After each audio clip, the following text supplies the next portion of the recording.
আছে আমরা প্রতি ঘরেই চলমান হচ্ছে, এই জগৎ সংসার চলমান, আর ভগবান হচ্ছেন অচল, তিনি এক রূপে বিরাজ করে থাকেন। তাই এই জগৎ সংসার চলমান আর ভগবান হলেন অচল, তার জন্ম মৃত্যু রহিত তিনি। তাই বলছে যিনি এইভাবে অবস্থান করে থাকেন তারাই আমাকে প্রাপ্ত হয়ে থাকে। क्लेशम अधिकतर तेषाम अभक्त शक्त चेतसा अभक्त ही गतिकृतम देहवत्ति अवाप्तते।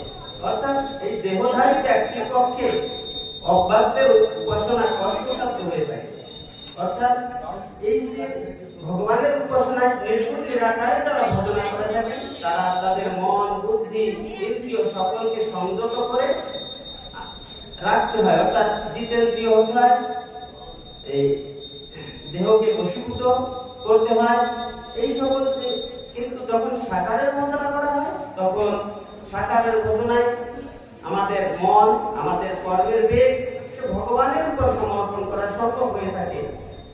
যিনি জ্ঞান যোগী, যিনি কর্মযোগী, কর্মের মাধ্যমে তার কর্মের বেগ শান্ত করে ভগবানের উদ্দেশ্যে কর্ম করে সেই কর্মের বেগকে শান্ত করতে পারে। তাই বলছে এই দেহধারী ব্যক্তির পক্ষে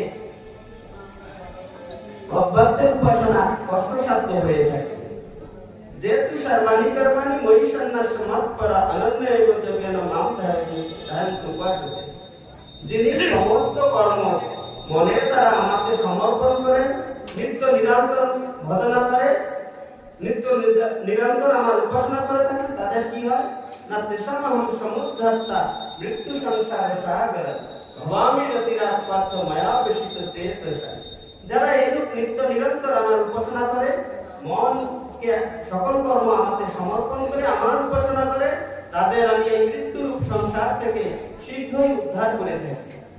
ভগবান এই জগৎ সংসারকে মৃত্যুরূপ সাগর বলেছেন, অর্থাৎ এই জগতে একমাত্র মৃত্যুই সত্য। এমন কোন বস্তু ব্যক্তি পদার্থ ঘটনা কিছুই নেই যা শেষের দিকে না যাচ্ছে।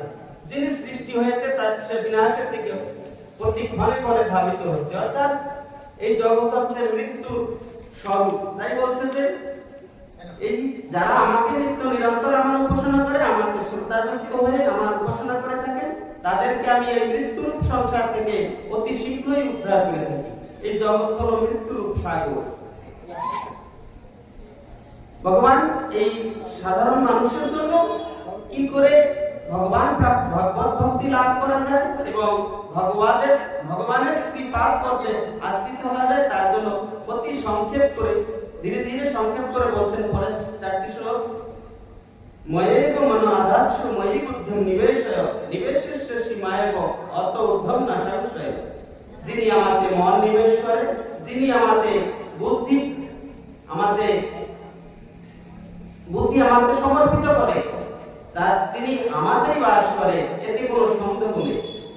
মন বুদ্ধি যিনি আমাকে সমর্পণ করে, আমাকে নিবেশ করে, তিনি আমাতেই বাস করে, এতে কোনো সন্দেহ নেই।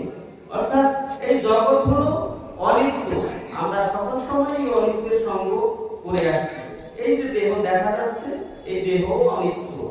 এই দেহ পঞ্চভূতে তৈরি, একদিন ছিল না এই দেহ, কিছুকাল দেখা যাচ্ছে এবং অন্তিমে দেহ থাকবে না।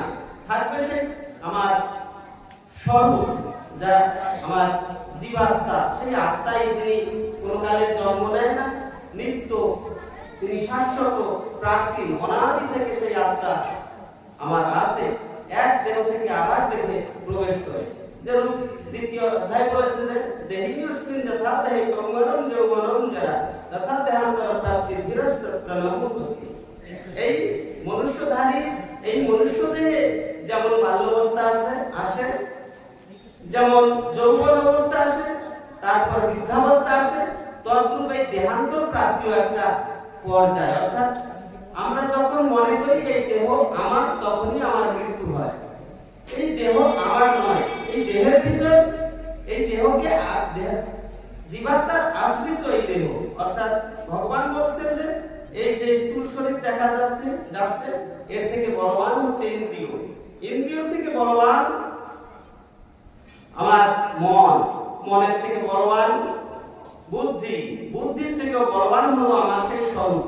তাই মনকে বশীভূত করা যায় যখন নিজেকে মনের থেকে ঊর্ধ্বে ভাবা যাবে, অর্থাৎ মনের থেকেও বলবান আমার স্বরূপ, আমি সেই নিত্য অনাদি ভগবানেরই অংশ। আমি যখন এই ভাববো তখন মনকে বশীভূত করতে আমি সক্ষম হব। তাই বলছে যে এই দেহকে সংযত করতে হবে, ইন্দ্রিয় মন বুদ্ধি এই সকল সংযত করতে হবে। তাই বলছে ভগবানের এই মন নিয়োগ করো এবং বুদ্ধিকে নিয়োগ করলে তুমি আমাতেই নিবাস করবে, এতে কোনো সন্দেহ নেই। অর্থাচিত্তম সমাধত্তম ন শক্নসি ময়ি স্থিরম অভ্যাসযোগেন তত্ত্বমাপিচ্ছাপ্তুম ধনঞ্জয়। হে ধনঞ্জয়, তুমি যদি আমাদের মন বুদ্ধি প্রয়োগ করতে না পারো তাহলে তুমি অভ্যাস করো, অর্থাৎ এই মন ভগবানের ধ্যান, ভগবানের চিন্তা, ভগবানের স্মরণ করতে গেলে অনেক সময় এই জগৎ সংসার চিন্তা এসে যায়। যখনই সেই চিন্তা আসবে তখন সেই চিন্তাকে পরিগ্রহ করে, তাকে পরিত্যাগ করে পুনরায় ভগবানে নিবেশ করা হলো। বারবার এইভাবে নিবেশ করাকে বলা হয় অভ্যাস। তাই বলছে তোমার যদি বুদ্ধি মন যদি আমাকে নিয়োগ করতে না পারো তাহলে অভ্যাস করো। এই অর্থাৎ এর অভ্যাসের অর্থ অসমর্থসী মৎকর্ম পরম ভব মদর্থমপি কর্মাণি কুর্বন সিদ্ধিমবাপ্স্যসি। তুমি যদি অভ্যাস করতে অসমর্থ হও তাহলে তুমি আমার জন্য কর্ম করো, আমার জন্য কর্ম করলেও তুমি সিদ্ধি প্রাপ্ত হবে, অর্থাৎ তোমার সিদ্ধি প্রাপ্ত হবে। আমার জন্য অভ্যাস করলেও তোমার সিদ্ধি প্রাপ্ত হবে, কর্ম করো। অর্থাৎ এই যে যা কিছু করা হয় সকল কিছু অর্থ এই দেহ মন এই তিনটে দিয়েই করা দরকার। অর্থাৎ আমি অর্থ দিলাম, শরীরে খাটনি দিলাম না, তা হয় না। ভগবানের জন্য এই শরীর যা কিছু সকল কিছুই ভগবানের। জ্ঞান যোগে দেখে থাকেন প্রকৃতি থেকে আমার এই সকল কিছু পাওয়া, অর্থাৎ এই দেহ পঞ্চভূতের সৃষ্টি, কৃতি অক্তেজ মরুদ্গম, এই পাঁচটি দিয়েই এই দেহ সৃষ্টি। এবং যখন এই দেহ থেকে প্রাণবায়ু চলে যাবে তখন এই পাঁচটি তত্ত্ব পঞ্চভূত মহাভূত এই মহাভূতে লীন হয়ে যাবে। তাই বলছে যে এই দেহর দ্বারা এই দেহকে আমি নিজে বলে মনে করি, অহংকারে বশীভূত হই, অর্থাৎ এই দেহ আমার নয়, এই জগৎ থেকেই সৃষ্টি। যদি ভাবি ভগবানের দান এই দেহ। তাই বলছে যে আমার জন্য কর্ম করো, আমার জন্য কর্ম করলেও সিদ্ধি প্রাপ্ত হবে। অদ্বৈতে তপস্যচ্ছি কর্তুম মজ্জমাশ্রিতা সর্বকর্ম ফলোত্যাগম তৎকুরুত তাত্ত্ববাদ। তুমি যদি আমার জন্য কর্ম করতেও অসমর্থ হও তাহলে তুমি যে কর্ম করো সেই কর্মের ফলের আশা করো না, অর্থাৎ কর্মফল ত্যাগ করে কর্ম করো। কর্মফল অর্থাৎ আমরা সাধারণ মানুষ প্রথমেই চিন্তা করি এই কর্ম করলে আমার কি লাভ হবে, এই সাধু সঙ্গ এতেও অনেকের কামনা থাকে, এই কর্ম করলে আমার পূর্ণ ফল অর্জন হবে, আমি এই জায়গায় কর্ম করলে আমার এত ধন সম্পদ আসবে, এই চিন্তা করে পরে কর্মে আমি নিয়োগ হই।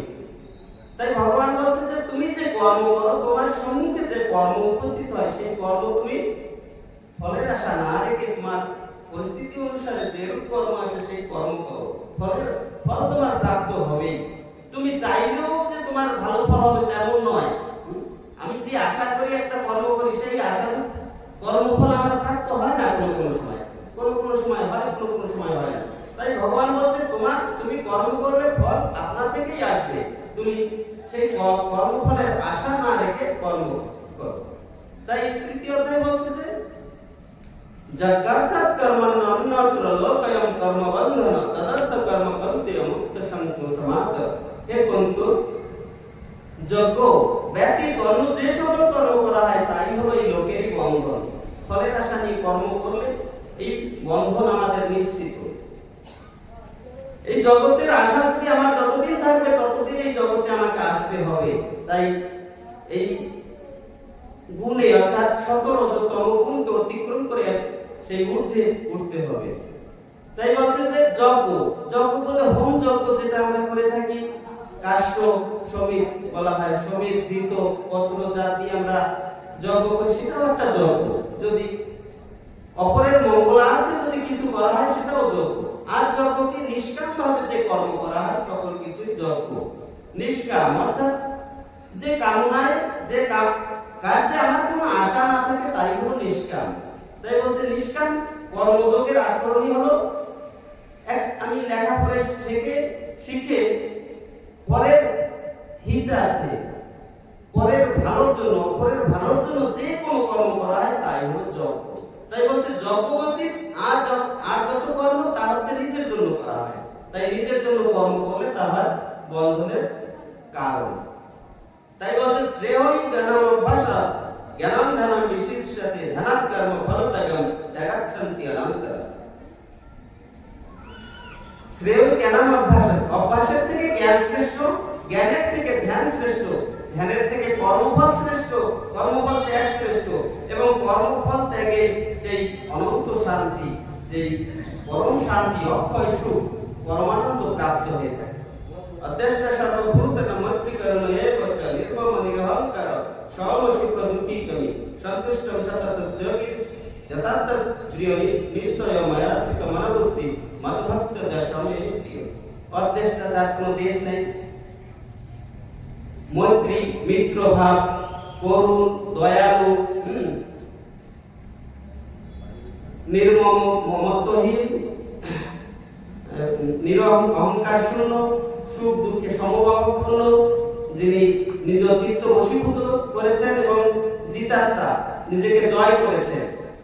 নিজেকে জয় করা অর্থাৎ ইন্দ্রিয়, মন, এই বুদ্ধি, এই সকলকে বশীভূত করা, এই সকল হলো নিজেকে জয় করা। মায়াবৃত মনোবুদ্ধি, আমাদের যে মনোবুদ্ধি নিবেশ করেছে তিনি আমাদেরই বাস করে, এতে সন্দেহ নেই। মদ্ভক্ত যা সবে প্রিয়, অর্থাৎ তিনি আমার অত্যন্ত প্রিয়। যস্মাৎ জন অপ্রেজিত লোকান্ন চ অপ্রেজিত হর্ষমর্ষ ভয়প্রিয় মুক্ত যশ মে প্রিয়। যার কোনো কার্যে, ব্যক্তির কোনো কার্যে অন্য লোক উত্তেজিত না হয়, অর্থাৎ কোনো সাধু মহাত্মা ব্যক্তির এমন কোনো কার্য করা উচিত নয় যার দ্বারা অন্য লোক, সাধারণ লোক উত্তেজিত হতে হয়। এবং সাধারণ লোক যে কার্য করে সেই কার্য দেখে যেন সাধুরাও সেই রকম উত্তেজিত না হয়, তার মনের ভাব তদ্রূপ। অর্থাৎ তার মনে করা উচিত এই সকল সাধারণ মানুষ যারা সাধু সঙ্গ করে না, তারা তো জানে না সাধু সঙ্গ কি, তারা কর্ম কি এবং কি করণীয় কি করণীয় না জানে না। তাই তারা যে কর্ম করে তার জন্য সাধুগণ উত্তেজিত হওয়া উচিত নয়। যস্মাৎ উত্তেজিত লোকা লোকান্ন চ উত্তেজিত হর্ষমর্ষ ভয়প্রিয়, যিনি হর্ষ অর্থাৎ আনন্দ, অমর্ষ দুঃখ, ভয় উদ্বেগ থেকে যিনি মুক্ত, তিনি আমার প্রিয়। অনপেক্ষ সুশ্রী দুঃখ উদাসীন গতব্যত সর্বারম্ভ পরিত্যাগী ভক্তিমান যশ মে প্রিয়। সর্বারম্ভ পরিত্যাগী অর্থাৎ দেখবেন যারা রজগুণ সম্পন্ন ব্যক্তি, তারা নতুন নতুন কর্ম আরম্ভ করে। এই কর্মে আমার লাভ হচ্ছে না, আমি আরেকটা কর্ম করবো, নতুন নতুন কর্ম তাদের সৃষ্টি করতে থাকে। তাই বলছে যে অনপেক্ষা, যিনি কারণ আশ্রিত নয়, সূচি, শৌচতা, বাহ্যিক আন্তরিকভাবে দক্ষ, তিনি এই সাংসারিক কার্যে দক্ষ, এত দক্ষ আছে। এই লোকের বন্ধন, নিজের জন্য কর্ম করলে তা বন্ধনের মূল কারণ। দক্ষ সেই ব্যক্তি যিনি এই সংসার বন্ধনকে মোচন করার জন্য সাধু সঙ্গ করছে, ইন্দ্রিয়াদি বশীভূত করছে, পরহিতার্থে কার্য করছে, যজ্ঞাদি কার্য করছে, তারাই দক্ষ। উদাসীন, যিনি উদাসীন ন্যায় অবস্থান করেন, গতব্যত অর্থাৎ কিছু হারিয়ে গেলে দুঃখ যার না হয় তিনি গতব্যত। এবং সর্বারম্ভ পরিত্যাগী, যিনি সকল কর্ম পরিত্যাগ করেছেন, তিনি আমার প্রিয়। যৌনারিষ্যতি ন দৃষ্টি ন শোচতি ন কাঙ্ক্ষতি শুভাশুভ পরিত্যাগী ভক্তিমান যশ মে প্রিয়। যৌনারিষ্যতি, তিনি কিছু কামনা করে না, কিছু দেশ করে না। যৌনারিষ্যতি ন দৃষ্টি অর্থাৎ রাগ করেন না। ন শোচতি, শোক করেন না, এবং কিছু কামনাও করেন না। এবং শুভ অশুভ, শুভ অশুভ যখন নিজের জন্য কর্ম করা হয় তখন শুভ অশুভ হয়ে থাকে। শুভ অশুভ অর্থাৎ যে যার পরিস্থিতি অনুসারে যদি কর্ম করা হয় তাহলে শুভ অশুভ থাকে না। শুভ অশুভ যখন নিজের জন্য, আমি পূর্ণ ফল অর্জন করব। যেমন এই জগতের জাগতিক যজ্ঞ যা কিছু করা হয়, যদি কিছু কামনা নিয়ে করা হয় তাহলে সেটা শুভ কর্ম হবে, যদি কামনা না থাকে তাহলে নিষ্কাম কর্মযোগ হবে।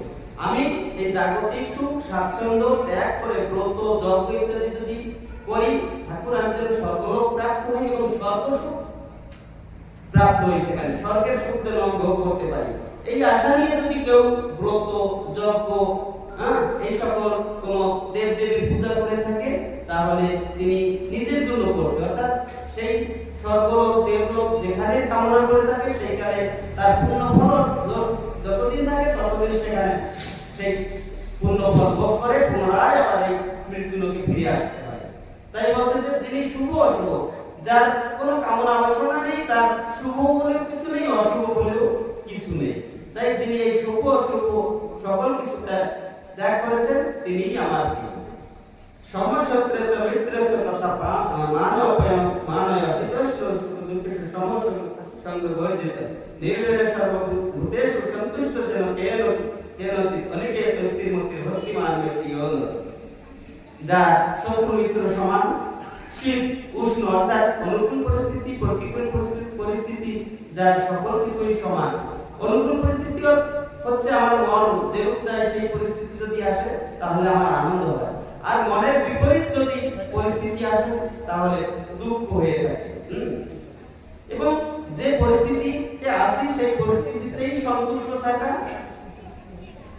ভক্তিমান, এইরূপ ভক্তিমান ব্যক্তি সাধক আমার প্রিয়। যেহেতু ধর্মামৃতমিদং যথার্থ প্রতিপাদ্যতে সুস্থা ধর্মম পরম অর্থস্তে মেতি, যিনি উপরিউক্ত এই পূর্বের শ্লোকগুলিতে যে কথাগুলি বলা হয়েছে, যে উপদেশগুলি দেওয়া আছে, যে ব্যক্তি শ্রদ্ধার সহকারে এইগুলি পালন করে, তিনি আমার অত্যন্ত প্রিয়।